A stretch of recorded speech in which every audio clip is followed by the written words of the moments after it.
भी होंगे, खुश होंगे। तो लास्ट व्लॉग मैंने जो डाला था तो उम्मीद है कि आपको पसंद आया होगा। मैंने पूरी डिटेल देने की कोशिश की है। तो आज भी जो है वो जितने ज़्यादा मैं बिज़ी आपको जो है वो दिखा पाऊँगी, समझा पाऊँगी, तरीका सारा मेथड वही है जो मैंने लास्ट दो जो थे ना उसमें बताया था। तो इसका भी यही है। तो मैं आज कोशिश करूँगी कि मैं ज़्यादा जो है वो आपको बता सकूँ, ज़्यादा से ज़्यादा वीज़े बता सकूँ, क्योंकि 17 वीज़े 2-3 मैंने पहले ऑलरेडी बताए हुए हैं। तो ज़्यादा से ज़्यादा आज बता सकूँ क्योंकि डिटेल तो सारी वहीं आ जाती है कि प्रोसेस सारा वही हो जाता है। और जिसमें वो फ़ीस है, फ़ीस थोड़ी थोड़ी चेंज होती रहती है, लेकिन बैंक की जो फ़ीस वही होती है 1270, वो सेम होती है। तो बाकी जो डॉक्यूमेंट्स हैं वो भी तकरीबन तकरीबन जो है वो मिलते जुलते हैं। तो वो साथ साथ बताती जाऊँगी कि जो डॉक्यूमेंट्स चेंज हुआ तो वो भी आपको बताऊँगी, लेकिन कोशिश पूरी होगी कि जो है ना वो ज़्यादा से ज़्यादा वीज़े जो है ना वो आज आपको बता सकें। तो जी, जिसने अभी तक मेरे चैनल को सब्सक्राइब नहीं किया तो प्लीज़ सब्सक्राइब कर लें। तो स्टार्ट करते हैं जी आज का ब्लॉग।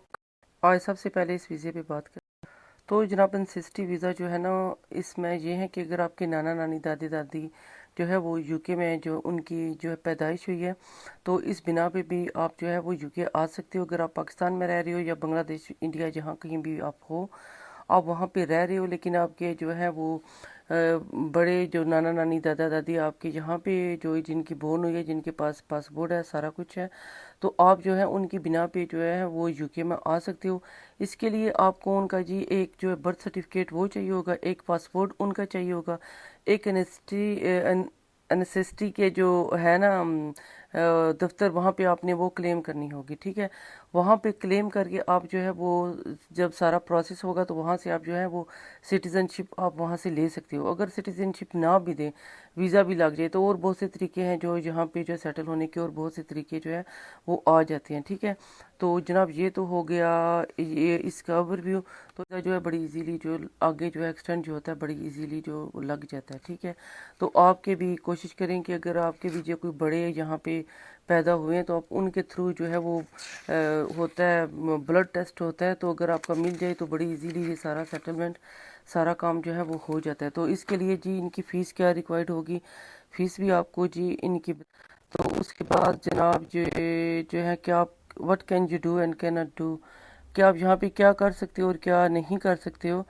तो आप यहाँ पे कर सकते हो कि काम कर सकते हो, स्टडी कर सकते हो, ब्रिंग योर पार्टनर और चिल्ड्रन। अपने मतलब अगर कोई मैरिड है तो वो अपने पार्टनर को भी लेके आ सकता है, अगर बच्चे हैं तो बच्चे भी आपके जो है ना वो भी आ सकते हैं। ठीक है, और इसके अलावा आप पब्लिक फंड नहीं ले सकते, you can't public fund, you can get public fund. तो यहाँ पे जी जनाब पब्लिक फ़ंड स्टार्ट पे आप नहीं ले सकते हो सकता है कि उसके बाद कोई पॉलिसी हो तो जो है फिर जो है आप पब्लिक फ़ंड जो है ले सकते हो। ठीक है, उसके बाद जी आ जाता है एलिजिबिलिटी। इसमें क्या है,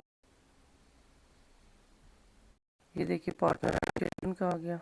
आपकी बीवी और बच्चों का जो है वही जो मैरिज सर्टिफिकेट उनको रिक्वायर्ड होता है, और बच्चों के जो है बर्थ सर्टिफिकेट जो है वो इनके रिक्वायर्ड होते हैं। जिसकी जितनी एज होगी, 17 से कम होगी, 17 से ज़्यादा होगी, वो भी आपने सारी डिटेल उनको देनी है। ठीक है, तो उसके बाद आ जाता है डॉक्यूमेंट्स में, आ जाता है कि डॉक्यूमेंट्स में आपने क्या करना है कि यहीं के बर्थ सर्टिफिकेट होता है, तो बीवी का जो है निकाहनामा होता है।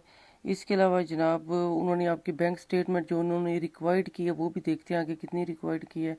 वो बैंक स्टेटमेंट जो है वो आपको रिक्वायर्ड होगी, और इन्होंने ये 31 दिन मांगा है। पहले 28 दिन का होता था कि जब आपने पैसे, उन्होंने कहा था 1270 पाउंड अकाउंट में जमा होने चाहिए, और वो भी 28 दिन पहले जब आपने अप्लाई करना है उसे 28 दिन पहले होना चाहिए, और इसका 31 डेज 31 दिन पहले उन्होंने कहा है कि ये चीज़ बैंक में उनकी होनी चाहिए। ठीक है, उसके अलावा ये टीबी टेस्ट जो आम होता है सबका, टीबी टेस्ट ये होता है। और जो नाना नानी दादा दादी, वो नाना नानी और दादा दादी का पासपोर्ट और उनका आईडी वगैरह ये सारी डिटेल सामने है। तो जो भी उन्होंने डिटेल मांगी है ना सारी यहाँ लिखी हुई है, बहुत इजी है सारी डिटेल। तो ज़ाहिर है अगर आपके वहाँ पे बोर्न हुए होंगे तो सारी डिटेल उनके पास होगी। मैरिज सर्टिफिकेट जो है वो वाइफ हस्बैंड दोनों का मैरिज सर्टिफिकेट चाहिए।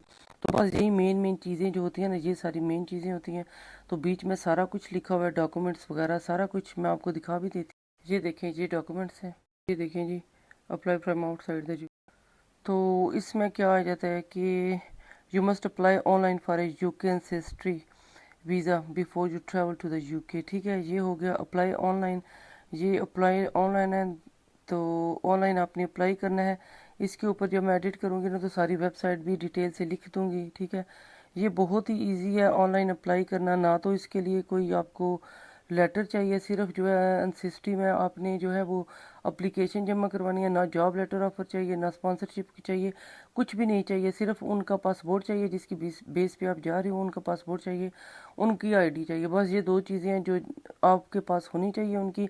और उसके बाद जब आप डॉक्यूमेंट्स देंगे तो हो सकता है वो रिक्वायर्ड करें कि आप जो है ना वो ब्लड टेस्ट नहीं होता है, वो ब्लड टेस्ट करवाएं ना, तो सैंपल अगर मिल जुल गया ना तो वो ज़्यादा चांसेस होता है आपको नेशनैलिटी मिलने के। तो हो सकता है कि आपको अल्लाह करे नेशनैलिटी मिल सके। जो लोग इस बेस पे आना चाहते हैं तो वो उनका काम हो। तो जनाब ये तो हो गया ये वाला वीज़ा। तो उसके बाद आ जाते हैं दूसरे किसी वीज़े पे। उसके बाद जनाब आ जाते हैं जी सर्विस। देखते हैं जी क्या क्या आपको चाहिए इसमें। जनाब जो है एलिजिबिलिटी वो देखते हैं इसमें क्या है, हाउ मच इट कॉस्ट, इसकी जो है वो कॉस्ट कितनी आएगी, पैसे कितने आपके लगेंगे। Documents you need to apply. तो डॉक्यूमेंट्स आपको कौन कौन से चाहिए। आउटसाइड यूके हैं तो आप उनको कितने टाइम पहले जो है वो अप्लाई करना चाहिए। जो पार्टनर और चिल्ड्रन भी इसमें भी आ सकते हैं। एक्सटेंड जो वीज़ा एक्सटेंड करवा सकते हैं, मतलब अगर 3 साल का वीज़ा है आपका, वीज़ा ख़त्म हो गया तो आप कहते हैं कि मैं 3 साल और में नहीं रहना है, तो 3 साल मतलब इसमें देखते हैं कि कितने आप रह सकते हो, तो वो वीज़ा जो है ना एक्सटेंड करवा के आप ज़्यादा मज़ीद जहाँ पे रह सकते हो, ठीक है। उसके अलावा क्या लिखा है जी, update your visa if your job change, जो है ना जॉब चेंज के बारे में भी इन्होंने बताया हुआ है। Switch to this visa switch भी करवा सकते हैं। अगर आप जिस बेस पे जहाँ पे आना है, जिस काम के लिए आपने जहाँ पे आना है, तो वो उस काम से तंग पड़ गया तो आपने कहना है आप चाहते हैं कि वीज़ा स्विच करवा लें, तो वीज़ा स्विच का जो है ना ऑप्शन वो भी इसमें है। इसमें जनाब आप क्या करते हैं कि यूके में आप काम नहीं करते हैं, उनकी कंपनी के लिए भी काम जो है वो नहीं करते हैं, या इस कंपनी की चीज़ें जो है बस इस कंपनी की चीज़ें जो है ना वो आप सप्लाई करते हो, ठीक है ना। मतलब जो यूके में कोई कंपनी है ना तो उसकी चीज़ें जो आपका कारोबार है पाकिस्तान में, और यूके की कंपनी की चीज़ें जो है ना आप सप्लाई करते हो जो यूके के अंदर मौजूद है, ठीक है। आप इसकी कोई भी जो है सॉफ्टवेयर डेवलपमेंट जो है ना, अगर आपकी शॉप है या सॉफ्टवेयर डेवलपमेंट आपका हाउस है, तो कोई भी जो है ना सर्विस प्रोवाइड करते हो, आपकी वेबसाइट सर्विस जो है वो प्रोवाइड करते हो, तो इस बिना पर आपको जो है ना वीज़ा मिल सकता है। तो इसके लिए आपको स्पॉन्सरशिप चाहिए, आपको यूके में कोई स्पॉन्सरशिप करे तो इस स्पॉन्सरशिप की बेस पे आप यहाँ पे आ सकते हो। और ये वीज़ा कितने टाइम के लिए आप यहाँ पे आ सकते हो, 12 मंथ। तो ये जी 12 महीने जो वर्क ऑफ योर एम्प्लॉयड, नहीं नहीं सॉरी 12 मंथ नहीं, 12 मंथ क्या है कि आपका जो प्रोफेशनल ये जो काम कर रही हो ना, उस काम का के बिना पे आपने यूके आना है, उस काम को आपका 1 साल का अर्सा गुजर जाना चाहिए। मतलब 12 मंथ 12 साल सॉरी 1 साल जो है ना, 1 साल आपको जो है इस काम में जो है वो एक एक साल आपका जो है ना वो टाइम पता क्या हो गया है, टाइम हो गया 1:30 का टाइम है। इस टाइम पे मुझे जो है ना वो टाइम मिला है ये वीडियो बनाने का, क्योंकि दिन काफ़ी बिजी गुजरता है, तो इस टाइम थोड़ा सा सुकून माहौल होता है, तो मैंने कहा चलो रात के वक्त ज़्यादातर वीडियो बनाती हूँ, दिन को भी काफ़ी बना लेती हूँ, लेकिन ये बड़ी इन्फॉर्मेटिव वीडियो होती है, तो मैं नहीं चाहती कि कोई गलती हो जाए, तो बड़े आराम से रिलैक्स होके ना ये काम करना पड़ता है।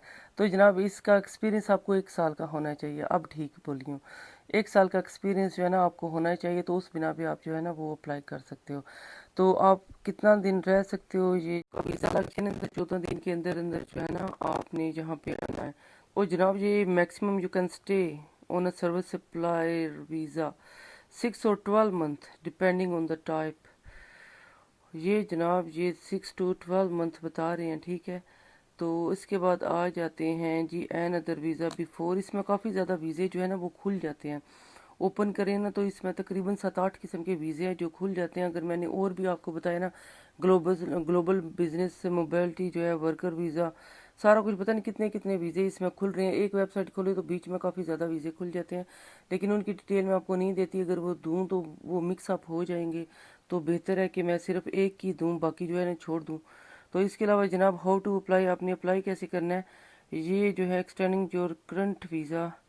तो जनाब जो आपके बच्चे हैं और वो भी आ सकते हैं, आपकी जो है वो वाइफ है या हस्बैंड है, जो भी हैं जिन्होंने अप्लाई करना है। तो माइक मेरा जो है ना बहुत ज़्यादा मसला कर रहा था, पता नहीं इसकी बैटरी लो है क्या है, तो मैंने उतार ही दिया है वो, तो बेहतर है कि इसको उतार ही दें।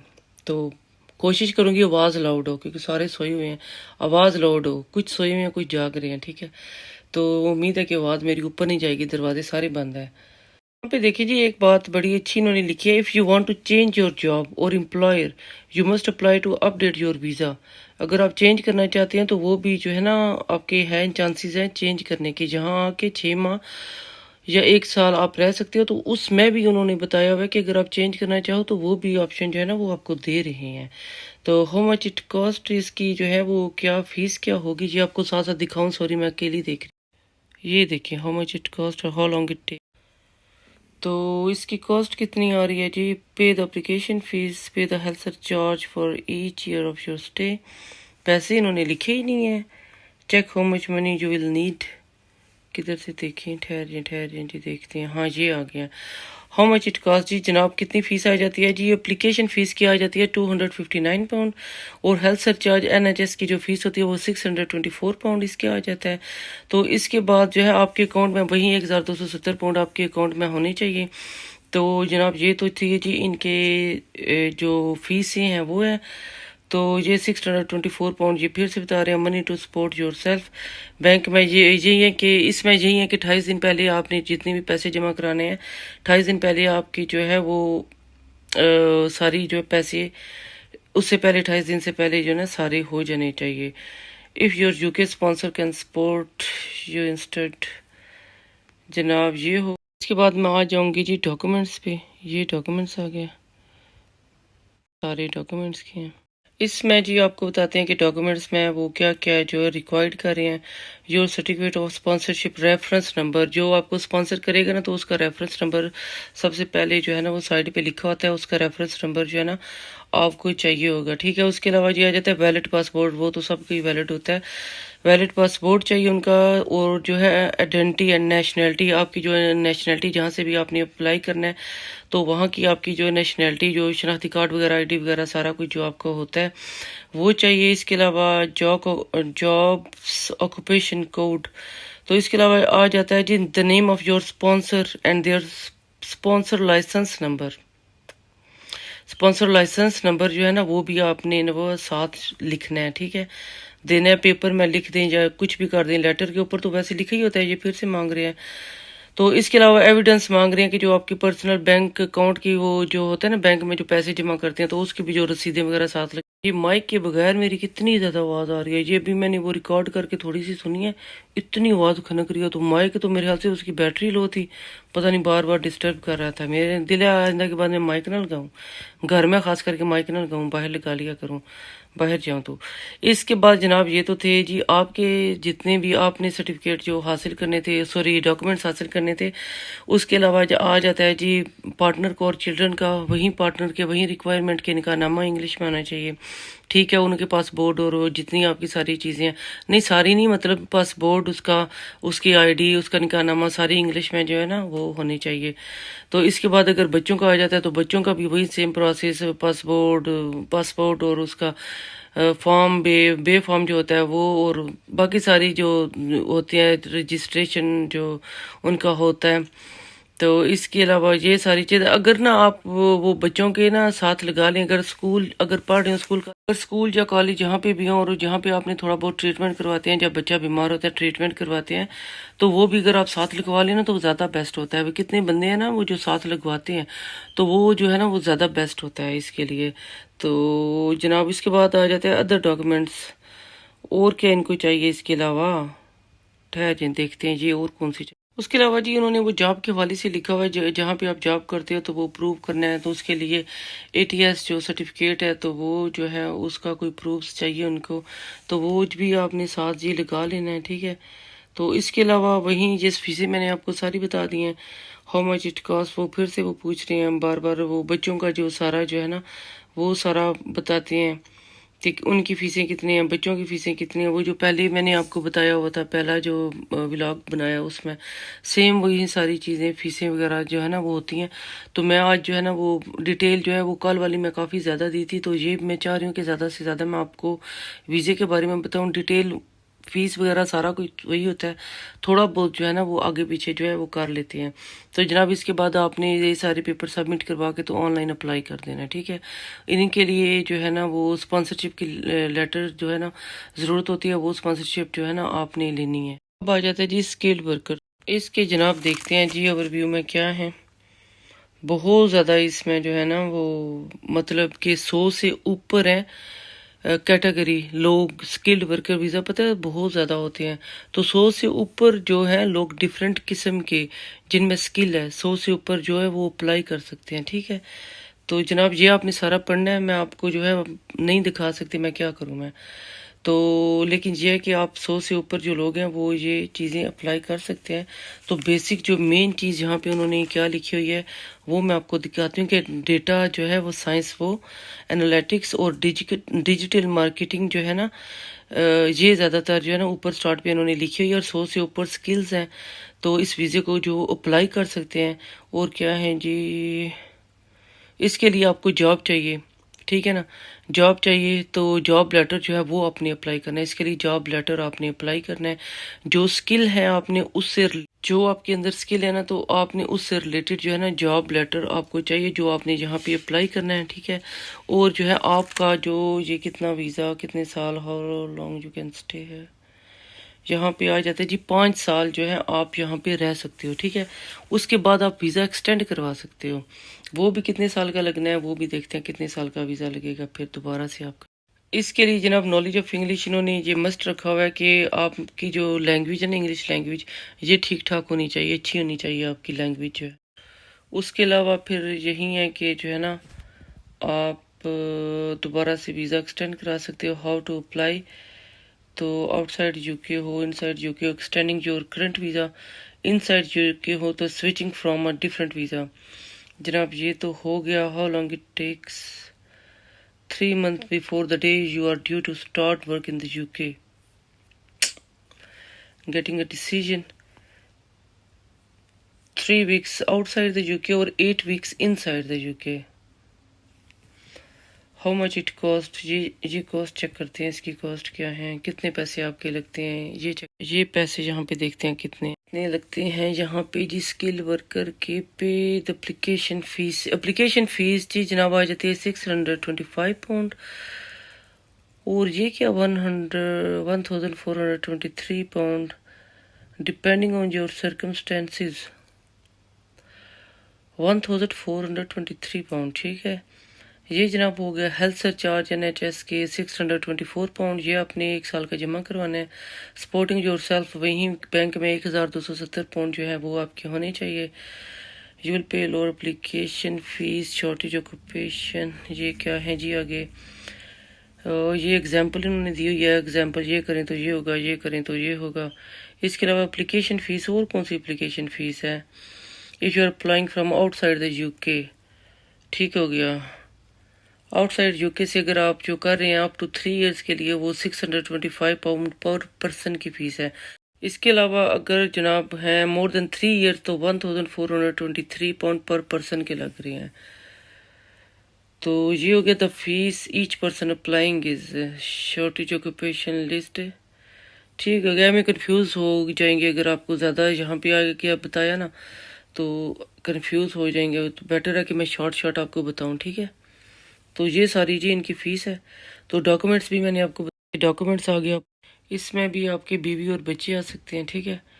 तो ये हो गया जी स्किल्ड वर्कर वीज़ा। तो अब देखते हैं नेक्स्ट कौन सा। इसके बाद जनाब आ जाता है जी स्पोर्ट्स पर्सन वीज़ा, ये देखते हैं क्या, ये देखें स्पोर्ट्स पर्सन वीज़ा ये आ जाता है। मैं अगर आपको शॉर्ट बताऊँ ना तो एलिजिबिलिटी में जाके देखते हैं कि इसमें वो क्या कह रहे हैं, ठीक है। तो इसमें नॉलेज ऑफ इंग्लिश, आपकी इंग्लिश जो है ना वो अच्छी होनी चाहिए। डॉक्यूमेंट्स जो हैं वो आपके जो है वो पूरे होने चाहिए, मतलब जैसे वो कह रहे हैं कि रिक्वायरमेंट के मुताबिक वो कितने होने चाहिए। आउटसाइड UK हैं तो कब तक अप्लाई कर सकते हैं। योर पार्टनर एंड चिल्ड्रन ये भी साथ आ सकते हैं। वीज़ा एक्सटेंड करवा सकते हैं, switch to this visa switch करवा सकते हैं, ठीक है। टेकिंग अ सेकंड जॉब, आप सेकंड जॉब भी कर सकते हैं। तो सबसे पहले ओवरव्यू में देखते हैं कि ओवरव्यू में क्या है यहाँ पे। तो स्पोर्ट्स, और ये मैं आपको बताऊं कि ये वीज़ा है क्या। स्पोर्ट्स वीज़ा जो है ना, अगर आप किसी भी किस्म के स्पोर्ट्स खेलते हैं ना, मतलब गेम जिसे पाकिस्तान में भी कहते हैं कि गेमें खेलना, तो उस में किसी भी किस्म की आप क्रिकेट, हॉकी, ये जो गोल्फ है, कोई भी गेम आप खेलती हो ना, इंटरनेशनल लेवल की आपने जो है ना वो गेम खेली हुई है। बेशक अब नाम आपका वहाँ पे एंटर नहीं है, कुछ भी नहीं है, लेकिन आपने वो गेम खेली हुई है, तो आप जो है वो अप्लाई कर सकते।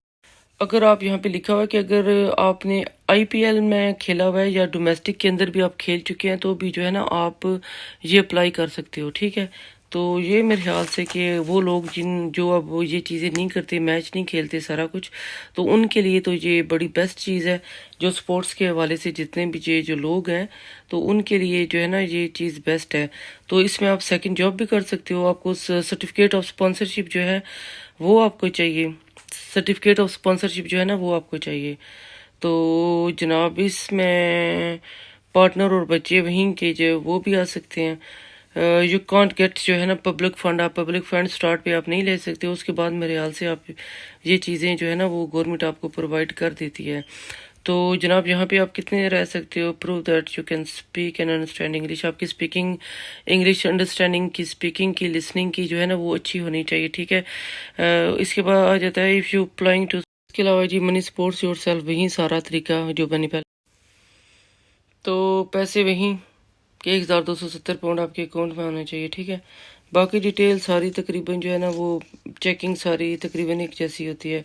नॉलेज ऑफ इंग्लिश, फिर वो बार बार कह रहे हैं कि नॉलेज ऑफ इंग्लिश जो है ना आपका जो है वो ठीक ठाक होना चाहिए, ठीक है। तो जनाब ये तो होगी आपकी चीज़ें, और देखते हैं कि बच्चों में और बीवी के पैसे ना ये कितने मांग रही है, ठीक है। बच्चों के पैसे और वाइफ के पैसे जो फीस है ना वो कितनी मांग रहे हैं जी। ये आ गया जी, money to need your fan, ये आ गया जी 285 पाउंड। वहीं सेम पार्टनर का 285 पाउंड, पार्टनर का 315 पाउंड, एक बच्चे का एडिशनल बच्चे हैं तो 200 पाउंड जो है ना वो बच्चों का जो है ना वो आ जाता है। ये आगे उन्होंने एग्जाम्पल दी हुई है। तो जनाब एग्जाम्पल क्या करनी है हमने, सारा कुछ सामने है, क्या एग्जाम्पल देखनी है। Child under 18 including they are born in the UK during your stay. अगर आपके यहाँ पे आ जाते हैं, कपल आ जाते हैं यहाँ पे, आपका यहाँ पे मैरिड कपल जब यहाँ पे आता है ना तो उनका एक बच्चा हो जाता है ना, तो इसकी बिना पे भी ना वो यहाँ पे सेटल हो सकते हैं। बहुत सारे तरीके हैं यहाँ पे सेटल होने के। तो एक तरीका ये है कि अगर उनको ना वीज़ों की ज़रूरत होती है ना किसी और चीज़ की ज़रूरत होती है, बस उस बच्चे की बेस पे यहाँ आके ना वो सेटल हो जाते हैं। तो हमारे कितने रिलेटिव्स हैं यहाँ पे आए हैं, उनके बच्चे हो जाते हैं तो वो जो है सेटल हो जाते हैं। तो इसके बाद जनाब आपने अप्लाई करना है, सिंपल तरीका, वहीं सारे डॉक्यूमेंट्स इकट्ठे करने हैं, इसके बाद आपने अप्लाई कर देना है, ठीक है। उम्मीद आपको समझ आ रही होगी, क्योंकि अगर एक शॉर्ट जहाँ भी कहीं आपको समझ नहीं आई तो मैं बार बार कह रही हूँ, कम्युनिटी में भी मैंने मैसेज लगाया हुआ है, वहाँ पे भी आप मैसेज कर सकते हो। इंस्टाग्राम पे अगर किसी ने कोई लंबी बात करनी है मैसेज रिकॉर्ड करके, तो आप वहाँ पे मुझे भेज सकते हैं। वहाँ पे मैं आपको जो है ना स्टेप बाय स्टेप, जिसको समझ नहीं आ रही होगी तो मैं वहाँ पे आपको जवाब दे दूँ। उसके बाद जनाब आ जाता है जी skilled global business mobility visa, ठीक है। इसमें अभी 7-8 किस्म के वीज़े हैं, ठीक है। वो सारे दिखाई तो वही बात है कि आप जो है वो हो जाएंगे। तो इसमें भी 7-8 किस्म के वीज़े हैं। आप अपना बिजनेस यूके में करते हो, सॉरी पाकिस्तान में अगर आप अपना बिजनेस कर रहे हो तो उसको यूके में लेके आना चाहते हो, तो यूके की कंपनी में आप काम करते हो तो इसी को आगे लेके चलना चाहते हो, ठीक है। पाकिस्तान में काम कर रहे हो लेकिन वो यूके की कंपनी है, इसी को लेके आगे आप जाना चाहते हो, तो आप कहते हो कि सेम प्रोसेस में वहीं जाके यूके में करूं। तो ये लोग वीज़ा दे रहे हैं इन लोगों को भी, ठीक है ना, इन लोगों को वीज़ा दे रहे हैं, लेकिन काम आप पाकिस्तान में कर रहे हो। तो अगर, लेकिन इसमें इन्होंने ये रखी है कि आप 2 से 3 साल इस काम के एक्सपर्ट होने चाहिए, 2 से 3 साल का तजर्बा आपके पास होना चाहिए, इस बेस पे ये आपको वीज़ा देंगे, ठीक है। इस कंपनी में तो क्या है जी, इसके बिज़नेस को आपने एक्सप्लोर करना है, तो इस बेस पे आपको जो है ना वीज़ा मिल जाता है, ठीक है। इसकी देखते हैं कि इसकी रिक्वायरमेंट क्या है वीज़ा एक्सटेंड। इसमें देखते हैं कि आपके बीवी बच्चे आ सकते हैं, तो ये भी साथ देखते हैं कि वो सारे आ सकते हैं या नहीं आ सकते हैं। जितने भी वीज़े मैं आपको बता रही हूँ ना, तो मैं ऊपर नाम भी लिख दूंगी, ठीक है। अगर कोई मुझे याद नहीं रहा एडिट करते वक्त, अगर मैंने नाम ना लिखा हुआ ना, तो आपने मेरी डिस्क्रिप्शन में जानी है, वहां पे जाके सिर्फ आपने किसी भी वीज़े का चेक करना है, क्लिक करेंगे तो वो सीधा आपको गूगल पे ले जाएगा, ठीक है ना।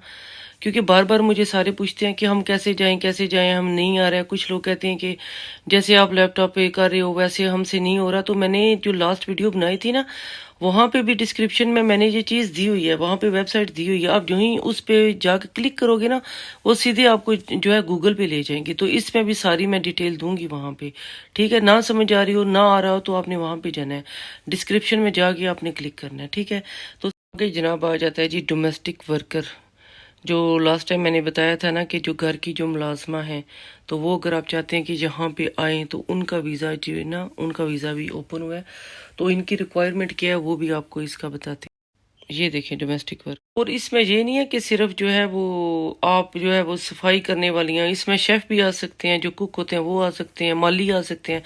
मतलब घर के जितने भी मुलाजिम होते हैं ना, जो भी काम करते हैं, मुलाजिम होते हैं, किसी भी किस्म का काम, घर का काम जो होता है, वो सारे आ सकते हैं। ये नहीं कि सिर्फ जो चाय बेचारी चाय बनाती है या फिर जो झाड़ू पोछा करती है सिर्फ वही आ सकती है। घर में जैसे जितने मुलाजिम होते हैं वो सभी, चौकीदार से लेके तो अंदर घर जो है काम करने वाले खनसामा तक, ये आपकी मर्जी है कि वो किन को लेके जाते हैं, ठीक है।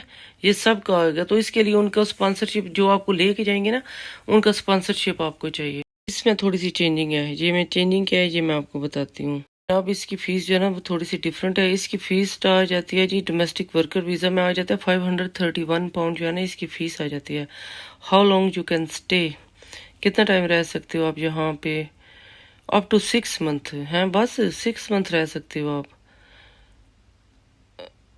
Domestic worker visa you can extend, आप एक्सटेंड करवा सकते हो और रह सकते हो आप, जो है ना वीज़ा एक्सटेंड करवा के आप और रह सकते हो। यू आप क्या कर सकते हो और क्या नहीं कर सकते। Travel abroad the end return to the UK completely you stay, you can't work expect or domestic worker in a private household. आप जो प्राइवेट घर होते हैं ना लोगों की, जैसे आपको वो अपने लिए लेके गए हैं, आप उनके घर में आप काम करते हो, तो आप कहते हो कि मैं दूसरे घर भी जाके मैं काम करूं, तो वो इस चीज़ की वो इजाज़त नहीं देंगे, ठीक है ना। और आप पब्लिक फंड भी जो है ना वो नहीं ले सकते, ठीक है। तो इसके लिए ये डॉक्यूमेंट्स चाहिए। डॉक्यूमेंट्स इसके लिए क्या चाहिए डॉक्यूमेंट्स, इसमें आपको डॉक्यूमेंट्स बताते हैं जी कौन से चाहिए। जो must provide your documents, passport आ गया आपका। इसके अलावा जी bank example statement of pay slips for at least 6 month की पे स्लिप जो है ना वो चाहिए आपको। इसके अलावा वर्कर स्टेटमेंट जो है ना वो आपको चाहिए, both you and your employer के जो होता है ना, जो आपको एम्प्लॉयर होता है तो उनके कुछ जो है ना वो भी पेपर साथ आपने अटैच करने हैं। तो इसके अलावा जो है जी टीबी टेस्ट, वो जो सबका होता है, टीबी टेस्ट आपको चाहिए। Documents covering the same period of the employing, ये आ गया। Pay slip, bank statement showing payment of salary, जो इनकी जो सैलरी होगी वो इन्होंने शो करवानी है। वो सारे यहाँ के जो जुमेले हैं वो सारे इन्होंने करना है। ये कन्फर्म ऑफ टैक्स पेड, वो टैक्स के पेपर जो होते हैं ना, टैक्स जो हम जहाँ पे करते हैं उसके पेपर भी इन्होंने साथ लगाने हैं। इंश्योरेंस पेड उसके इसके अलावा जी confirmation of health insurance paid, ये भी साथ है जी। वर्कर वीज़ा, रेजिडेंट परमिट, जो यहाँ के रहने वाले हैं तो उनको तो पता है सारा कुछ, जो पेपर जो साथ लगते हैं घर के लगते हैं। इसके अलावा जो जो काम करते हैं वहाँ पे की, अगर अपना काम है तो उसके पे स्लिपें लगती हैं, पेपर वगैरह लगते हैं। अगर उन्होंने मतलब कहीं और पे काम कर रहे हैं तो उनकी पे स्लिपें चाहिए होती हैं। तो ये सारे पेपर उन्होंने मांगे हुए हैं, मैं आपको भी दिखाती हूँ। इसके बाद जनाब पेपर सबमिट करवा के तो आपने अप्लाई कर देना है सिंपल बाकी तरीकों से। तो इसका तरीका जो है ना वो थोड़ा सा जो है वो डिफरेंट था, पैसे भी इसमें वो कम थे। तो इसके अलावा ना तरीका भी थोड़ा सा डिफरेंट था। ये जनाब इसमें एक चीज़ आ जाती है, अप्लाई फ्रॉम आउटसाइड यूके। आप भी देखिए इसमें इन्होंने लिखा हुआ है कि अगर आप आउटसाइड यूके से जो है ना वो अप्लाई कर रहे हो, you will need to have your fingerprint and photograph, कि आपके फिंगरप्रिंट और जो है ना फोटोग्राफ जो है ना वो उनको साथ चाहिए होगी। Visa application centre a part of your application, ठीक हो गया। Find out how to get your visa decision faster, वो अगर आपने वो जल्दी काम करवाना है तो उसकी फ़ीस पता है थोड़ी सी ज़्यादा होती है। तो अगर आपने नॉर्मल, यही मैं कितनी मोटी लगती हूँ ऐसे बैठी हुई हूँ, पता नहीं पता चलता है, पता नहीं इतना मोटा बंदा बैठा हुआ है। मैंने तो वो चेक ही नहीं किया है, लेकिन मैं कपड़े थोड़े लूज इस टाइम पहनती हूँ ना, तो वो है भी थोड़ी हूँ लेकिन इतनी भी नहीं हूँ जो नज़र आ रही हूँ। तो जनाब ये तो था जी आज का व्लॉग, ठीक है ना। जहाँ पे आपने पेपर सबमिट करवा के तो करवा देना है, अप्लाई कर देना है, ठीक है। अगर आप अपने किसी मेट को साथ लेके जाना चाहते हैं या किसी जो है वर्कर को अपने काम जो घर में करते हैं उनको साथ लेके जाना चाहते हैं तो ये तो थी उनके लिए सारी डिटेल। तो मेरे ख्याल से टाइम भी काफ़ी हो गया है और जो है वो व्लॉग भी बहुत लंबा हो गया होगा, मुझे नहीं पता अब मैंने कितने बताए हैं, ठीक है। ये तो मैं अब एडिट करूँगी तो मुझे पता चलेगा कितने वीज़ों के बारे में आज मैंने आपको डिटेल दी है। तो जो बाकी रह गए हैं तो वो इंशाल्लाह फिर नेक्स्ट व्लॉग में पूरी कोशिश होगी कि सारे कंप्लीट हो जाएंगे, ठीक है। फिर इसके बाद फिर कुछ और भी आपको बताऊँ ना कि आपने और भी क्या करना है, इसके अलावा और क्या करना है, ठीक है। तो उम्मीद है कि आपको आज का व्लॉग पसंद आया होगा, पसंद आए तो लाइक और सब्सक्राइब कर दिया करें हैं।